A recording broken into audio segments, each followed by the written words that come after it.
अस्सलाम वालेकुम everyone. Today's topic is viral hepatitis. जितनी स्पीडिंगली हेपेटाइटिस स्प्रेड कर रहा है और जितनी तेज़ी से ये डिज़ीज़ हम देखते हैं कॉमनली लोगों में, ठीक है, तो इसके लिए प्रोटेक्शन जो है वो सबको अडॉप्ट करनी चाहिए। मोस्टली पेशेंट जो हैं वो ब्लड प्रोडक्ट्स उन्होंने ट्रांसफ्यूज़ कराए होते हैं और वो प्रॉपर सही जगह से ट्रांसफ्यूज़ नहीं करवाते, ठीक है। सेकंड रीज़न मोस्टली ये होती है कि जो पेशेंट्स हमारे पास आते हैं वो अक्सर कहते हैं कि हमने डेंटल ट्रीटमेंट कराया था, ठीक है। सो ये री यूज़ ऑफ सिरिंजेस और इन सब से होता है, ठीक है। So we all should adopt protective measures, ठीक है। आप लोग भी स्टूडेंट्स जब सैंपल वगैरह लें तो ध्यान से पेशेंट का करें, ठीक है। नीडल प्रिक इंजरी जो है वो बिल्कुल नहीं होनी चाहिए, ठीक है। सो हेपेटाइटिस जो है आपको पता है कि एक तो होता है फीको ओरल रूट से, ठीक है।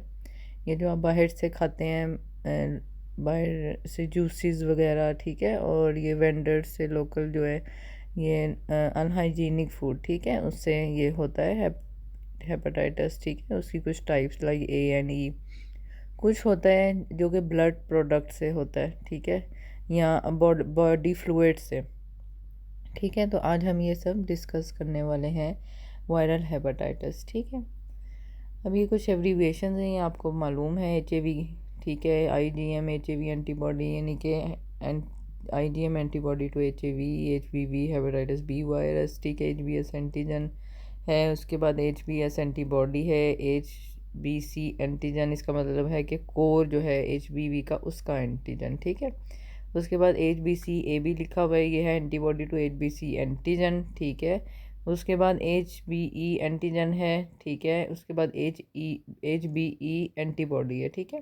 फिर नॉन ए नॉन बी, यानी कि जो नॉन ए भी नहीं है और बी भी नहीं है, ठीक है। उसके बाद HCV, इसका मतलब आपको पता है hepatitis C virus, HDV hepatitis D virus, HEV hepatitis E virus, ठीक है। You already know this abbreviations. Hepatitis A virus पे आ जाएं, ठीक है। HIV कॉजेज हेपेटाइटिस ए, यानी कि जो हेपेटाइटिस ए HIV वायरस है, ठीक है, ये क्या कॉज करता है, हेपेटाइटिस ए, ठीक है। ये एंटेरो वायरस होता है, आपके गैस्ट्रो इंटेस्टिनल ट्रैक्ट को अफेक्ट करता है, ठीक है। पिकोरना वायरस फैमिली में होता है, इससे बिलोंग करता है, और सिंगल स्टैंडर्ड RNA जीनोम होता है इसका, ठीक है। नॉन एनवेलप्ड होता है, इसके जो होता है ना जेनेटिक वो सारा, उसके ऊपर एनवेलप नहीं होती इसके स्ट्रक्चर में। उस आइकोसाहेड्रल होता है, न्यूक्लियर कैप्सिड होता है, रेप्लिकेट करता है साइटोप्लाज्म के अंदर, ठीक है, ये बहुत इंपॉर्टेंट है। अच्छा, इसकी एक सीरोटाइप होती है। ट्रांसमिशन क्या है, it is transmitted by faeco oral route, humans are the reservoir for HIV, ठीक है। Children are most frequently infected group and outbreaks occur especially is in special living situations such as summer camps and boarding schools, ठीक है।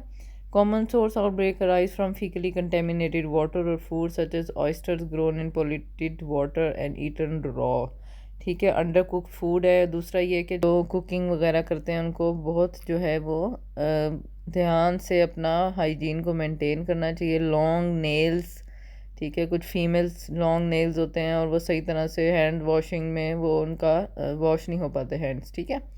So hand washing is very important. उसके बाद है pathogenesis and immunity. The virus probably replicates in the gastrointestinal tract and spreads to the liver via the blood, ठीक है। ये gastrointestinal tract में replicate करता है और फिर लिवर पे ये चला जाता है। हिपेटोसाइट्स आर इन्फेक्टेड, आपको पता है जो लीवर के सेल्स होते हैं हिपेटोसाइट्स, उनको ये अफेक्ट करता है। Immune response consist initially of IgM antibody. जब भी कोई इन्फेक्शन होती है IgM एंटीबॉडी बनती है, ठीक है, विच शोज़ के एक्यूट एपिसोड है, ठीक है, और IgG शो करती है कि क्रोनिक पास में कोई एपिसोड हुआ था, ठीक है, which is detectable at the time jaundice appears, ठीक है। जैसे ही जॉन्डस अपीयर्स होता है पेशेंट नोट करते कि भाई येलोइश स्किन है, सारे सिम्टम्स हैं, तो वो IgM एंटीबॉडी उस टाइम पे वो आप डिटेक्ट कर लेते हैं पेशेंट के ब्लड में, ठीक है। It is there for important in the laboratory diagnosis of hepatitis A. The appearance of IgM is followed 1 to 3 weeks later by the production of IgG antibody which provides lifelong protection, ठीक है। उसके बाद 15 days 20 days इस तरह कुछ days बाद 1 to 3 weeks mostly हम उसको करते हैं मेंशन, तो IgG एंटीबॉडी बनती है और फिर पेशेंट जो है वो लाइफ लॉन्ग जो है उसको प्रोटेक्शन मिल जाती है, फिर दोबारा नहीं होता, ठीक है।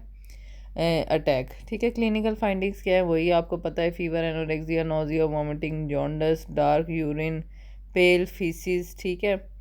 और ALT-AST बहुत ज़्यादा उसका पेशेंट का एलिवेटेड होता है, ठीक है, बहुत ज़्यादा ये एलिवेशन हम देखते हैं, ठीक है। और 2 to 4 वीक्स में पेशेंट जो है वो मोस्टली वो रिजॉल्व कर जाता है उनका, ठीक है। और इसका इंक्यूबेशन पीरियड होता है जब आपको डिजीज़ अटैक हुआ है, ठीक है, और फिर सिम्टम्स अपीयर अभी नहीं हुए, तो वो जो पीरियड है सिम्टम्स होने से पहले पहले तक का, ठीक है ना, तो जिसमें वायरस तो आपकी बॉडी में एंटर हो गया होता है लेकिन अभी सिम्टम नहीं अपीयर होते, उसको हम इंक्यूबेशन पीरियड बोलते हैं, ठीक है। सो इसका शॉर्ट इंक्यूबेशन पीरियड है in contrast to hepatitis B जिसका 10 to 12 वीक्स होता है। देखें, इतने दिन बाद जाके वो एविडेंट होता है हेपेटाइटिस बी। अच्छा जी, most HIV infections are asymptomatic, mostly asymptomatic होता है, ठीक है। और IgG जो एंटीबॉडी है वो उस पर हम डिटेक्ट कर लेते हैं क्योंकि वो एसिम्टोमेटिक होता है। पेशेंट जो होता है वो जब हमारे पास आता है तो तब तक उसकी IgG एंटीबॉडी बन गई होती है, ठीक है। नो क्रोनिक हेपेटाइटिस और क्रोनिक कैरियर स्टेट अकर्स, ठीक है, इसमें कोई ऐसा क्रोनिक उसका नहीं है या कोई कार्सिनोमा डेवलप होने का कोई चांस नहीं है जैसे कि हेपेटाइटिस B और C में होता है, ठीक है। Detection of IgM antibody is the most important test, ठीक है। 4-fold rise in IgG titer can also be used. Isolation of the virus in cell culture is possible but not available, ठीक है, ये बाकी अवेलेबल नहीं है।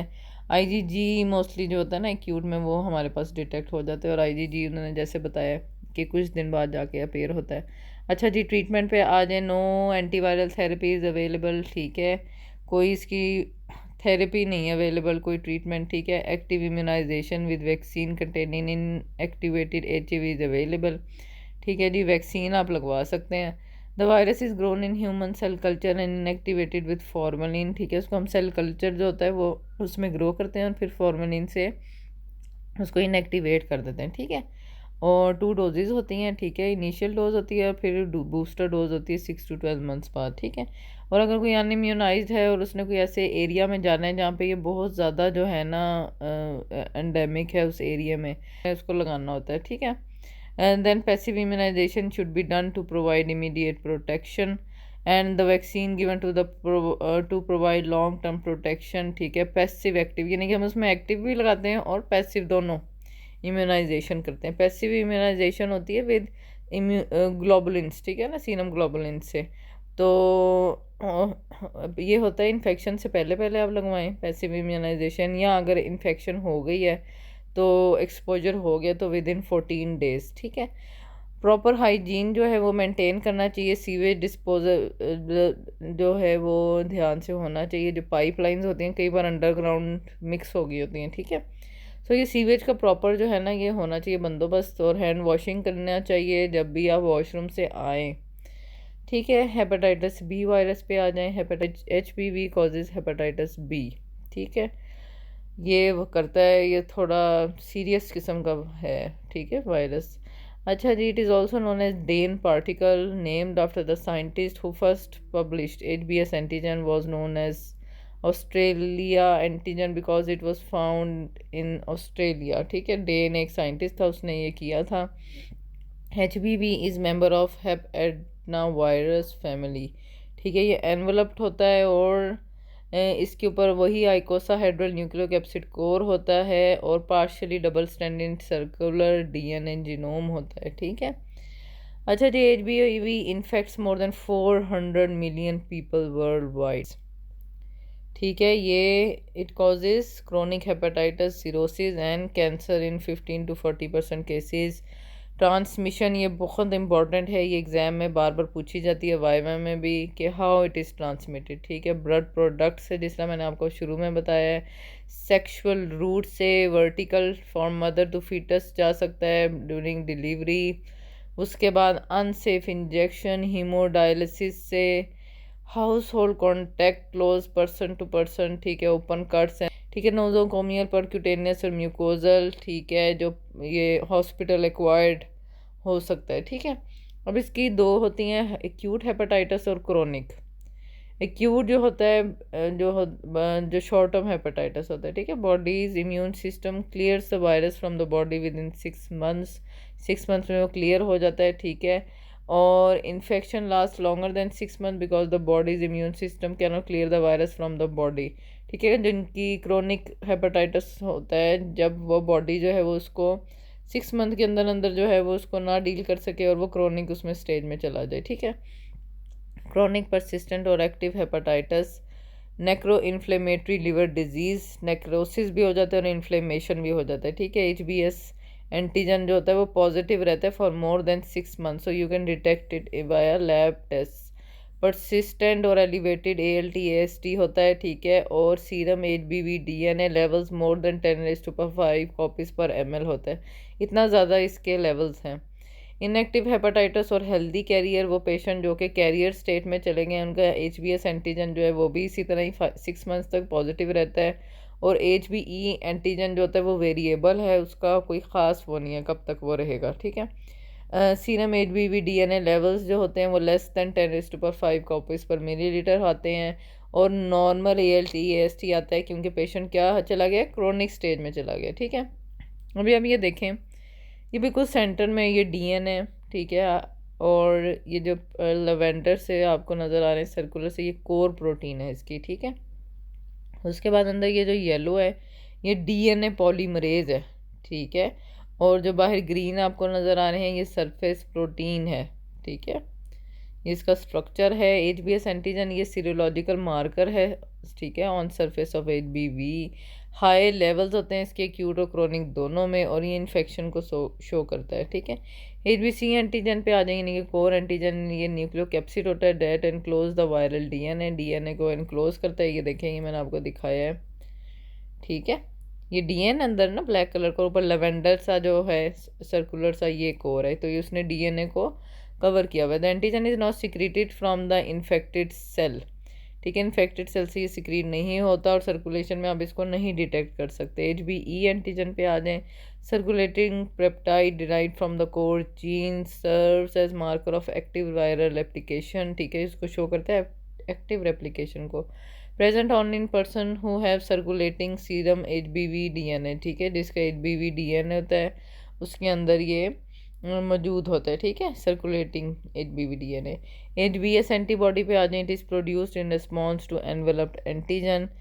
ठीक है, प्रोटेक्टिव इम्यूनिटी ये करता है। उसके बाद detectable in patients recovered from acute hepatitis B, जो रिकवर हो गए हैं। ठीक है, यहाँ जिनकी इम्यूनाइजेशन हो गई हुई है। ठीक है, may be undetectable after 5 to 10 years of infection और वैक्सीनेशन। ठीक है, 5 to 10 ईयर्स बाद ये आप डिटेक्ट नहीं कर सकते। उसके बाद HBC एंटीबॉडी पे आ जाए, detectable in all patients ever expose to HBV। ठीक है, सब में होता है। HBC IgM is marker of acute infection, आपको मैंने पहले भी बताया 4 to 8 मंथ्स। ठीक है, तक रहता है। उसके बाद HBC IgG is not protective and persist for life. Alone can not be use to distinguish acute from chronic infection, इसको हम नहीं यूज़ कर सकते, अकेले इस पर डिपेंड नहीं कर सकते हम। ठीक है, HBE एंटीबॉडी, ठीक है, it appears once the antigen has been cleared. जैसे ही एंटीजन क्लियर हो जाता है और ये इंडिकेट करता है absence of viral application. HBV DNA पे आ जाए, it is indicator of active viral application. ठीक है, कि एक्टिव रेप्लिकेशन चल रही है। पेशेंट विद क्रोनिक HBV में है फ्लक्चुएटिंग HBV DNA। ठीक है, जिनकी क्रोनिक होता है उनका हाई भी हो सकता है, लो भी हो सकता है। ठीक है, लो लेवल्स जो होते हैं इनको आप अदर जो है टेस्ट उनसे कंफर्म करें, इस पर आप रिलाई मत करें। ठीक है, अच्छा, ये acute hepatitis B virus infection है विद रिकवरी। ठीक है, ये देखें, ये HBE एंटीजन देखें ये कितनी उस पर पीक पे गया है। ठीक है, उसके बाद ये एंटी HBE जो है ये ऐसे पीक आके ये उस पर मेंटेन्ड है। ठीक है, और ये देखें ये पेशेंट का वीक्स है आफ्टर एक्सपोजर, और ये टाइटर एक साइड पे। ठीक है, अच्छा जी, क्रोनिक हेपेटाइटिस में देख लें, ये एकदम राइज आया है। ठीक है, और HBE का जो है वो एंड में आपको राइज दिख रहा है। ठीक है, शुरू में HBE एंटीजन है। डायग्नोस्टिक क्राइटेरिया पे आ जाएं, acute HBV infection, high ALT होगा। ठीक है, IgM HBC यानी कि कोर वाला होगा। HBS एंटीजन होगा पॉजिटिव। PT प्रोलॉन्ग होगा क्योंकि जो लीवर है ना उसका जो है डैमेज है, डिसफंक्शन है। ठीक है, तो PT प्रोलॉन्ग हो जाएगा। डायग्नोस्टिक क्राइटेरिया के क्रोनिक हेपेटाइटिस B में HBS antigen is positive for more than 6 months. Serum HBV DNA more than 10⁵ copies होंगी पर ml। परसिस्टेंट और इंटरमिटेंट एलिवेशन होगी ALT AST लेवल्स की, और लीवर बायोप्सी में क्रोनिक हेपेटाइटिस दिखेगा। ठीक है। Diagnostic criteria, HBS antigen carrier stage, HBS antigen positive होगा फॉर मोर देन 6 months। ठीक है। HBE एंटीजन और anti-HBE, ठीक है, anti-HBE पॉजिटिव होगा। सीरम HBV DNA जो है ये less than 10⁵ copies per ml होंगी। ठीक है। नॉर्मल ALT AST लेवल्स होंगे और लीवर बायोप्सी पे आपको कोई भी हेपेटाइटिस नहीं नज़र आएगा। ठीक है। डायग्नोस्टिक क्राइटेरिया क्या है? रिजॉल्व हेपेटाइटिस बी का previous known history of acute और क्रोनिक हेपेटाइटिस बी। ठीक है, ये इसकी होगी। anti-HBC और anti-HBS+- होगा। ठीक है ना। anti-HBC पॉजिटिव प्रेजेंट भी होगा और +- anti-HBS होगा। ठीक है। HBS एंटीजन नेगेटिव होगा। अनडिटेक्टेबल सीरम HBV DNA वो आपको नहीं लैब टेस्ट में मिलेगा, और नॉर्मल ALT लेवल्स होंगे। ठीक है। ये हमने इस पर समराइज़ कर दिया है। This table is extremely important. ठीक है, इसको आप देखें, और जो भी आपको सारा समझाया है ये सारा इसमें समराइज़ किया हुआ है। ठीक है। ये आपको MCQs वगैरह में हम देते हैं बना के इसी टेबल से कि भाई ये एक्यूट इन्फेक्शन है, उसमें ये पॉजिटिव है। ठीक है। B और C पॉजिटिव है, A B पॉजिटिव है ऑप्शन, इस तरह करके हम MCQs बना के देते हैं इस टेबल से। ठीक है। सो इसका आप स्क्रीनशॉट ले लें और इसको याद कर लें। उसके बाद हेपेटाइटिस C पे आ जाएं। ठीक है। हेपेटाइटिस C बहुत कॉमन है हमारे, आपको पता है, कंट्री में, और it is spreading within these last few years it has spread a lot। ठीक है।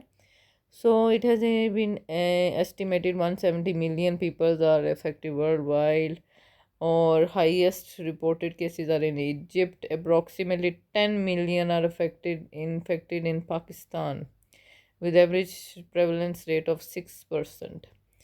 RNA वायरस है, फ्लेविवायरस फैमिली है। ठीक है। और हिपेटोसाइट्स को आपको पता ही है अफेक्ट करता है, और बी लिम्फोसाइट को। ठीक है। RNA डिपेंडेंट RNA पॉलीमरेज होता है, और प्रूफ रीडिंग फंक्शन उसमें नहीं होता।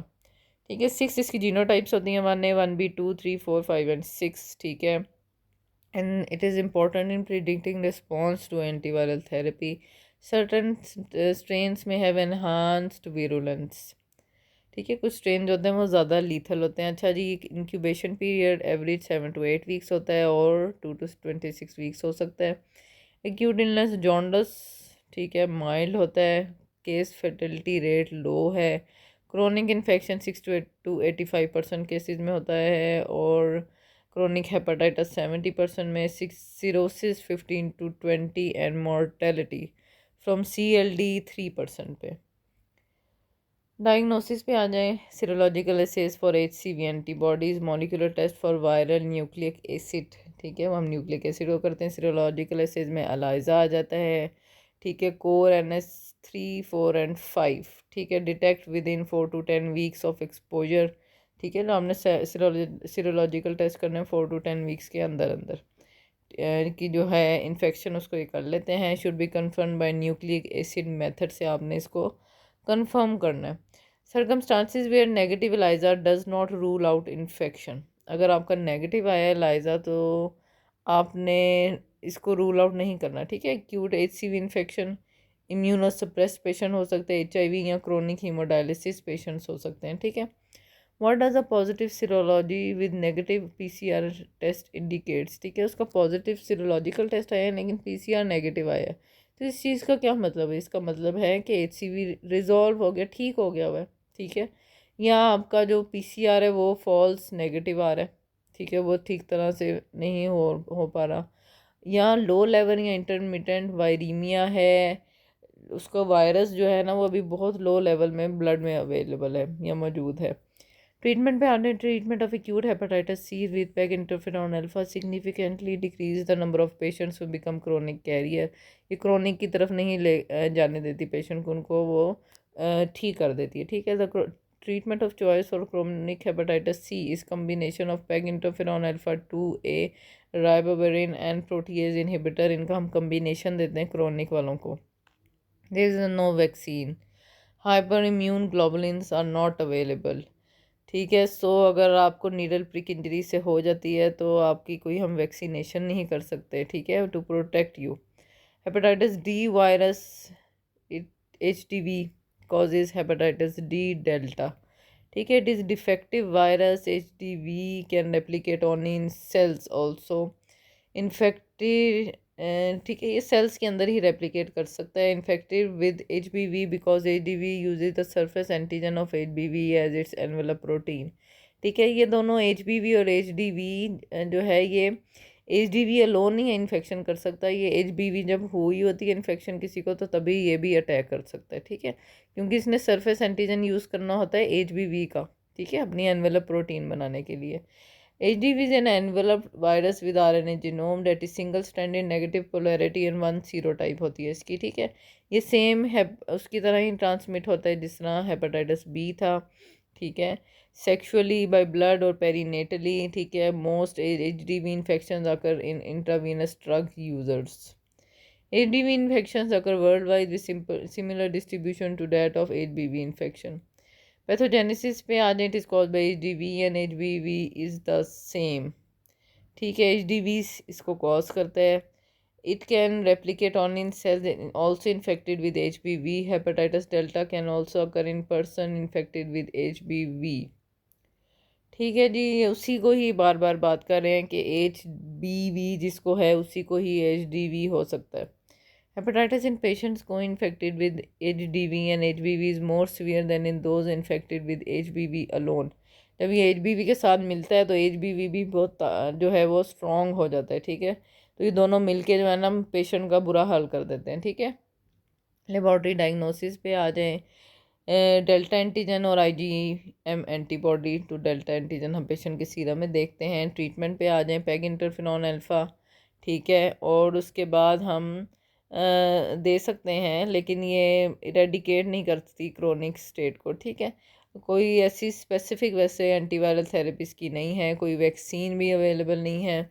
अच्छा जी, हेपेटाइटिस ई पे आ जाए, ठीक है। ये भी ए की तरह ही होता है और फीकल ओरल रूट होता है इसकी। It is non envelope single standard RNA virus classified as member of happy virus family, ठीक है। Clinically the disease resembles hepatitis A with the exception of high mortality rate in pregnant women. ये pregnancy में please at least बाहर से मत खाएं और hygienic food लें क्योंकि इसके मोर्टेलिटी रेट बहुत हाई है, ठीक है।